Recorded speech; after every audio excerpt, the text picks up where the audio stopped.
क्या आप इस बात से अवगत हैं कि 16 दिसंबर 2025 को राष्ट्रपति भवन में किस प्रकार का ऐतिहासिक बदलाव हुआ और शिक्षा की दृष्टि से ये क्यों महत्वपूर्ण है? आज हम जानेंगे इस वीडियो में कि 16 दिसंबर 2025 को राष्ट्रपति भवन में किस प्रकार के परिवर्तन किए गए हैं जो कि ऐतिहासिक है, और साथ ही साथ छात्रों को यह जानना क्यों जरूरी है।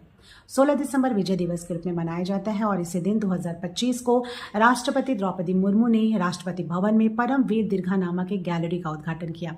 इस गैलरी में भारत के 21 वीर सैनिक जो कि परमवीर चक्र विजेता हैं, जिन्होंने अपने देश के तिरंगे की शान के लिए अपनी जान की बलिदान की, उनके चित्र को लगाए गए हैं।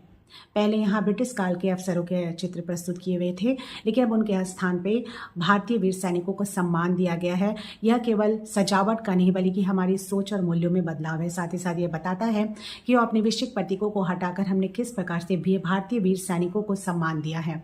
हम जानते हैं कि शिक्षा का उद्देश्य केवल ज्ञान तक ही सीमित नहीं है, बल्कि इसका उद्देश्य छात्रों के अंतर्गत मूल्यों का विकास है, देशभक्ति का विकास है, राष्ट्रीय एकीकरण की भावना का विकास है।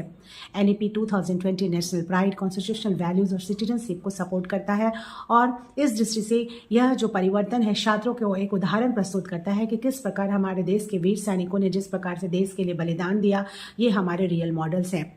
इसीलिए टीचिंग लर्निंग प्रोसेस में वैल्यू एजुकेशन के माध्यम से यह कोशिश की जानी चाहिए कि छात्रों को केवल विषय निपुणता ही नहीं कराई जाए, बल्कि आवश्यकता है कि छात्रों के अंतर्गत देशभक्ति, राष्ट्रीय मूल्यों की भावना का विकास हो सके। और इस प्रकार से राष्ट्रपति भवन में जो किए गए ये प्रयास है उनके लिए एक सर्वोत्तम उदाहरण है।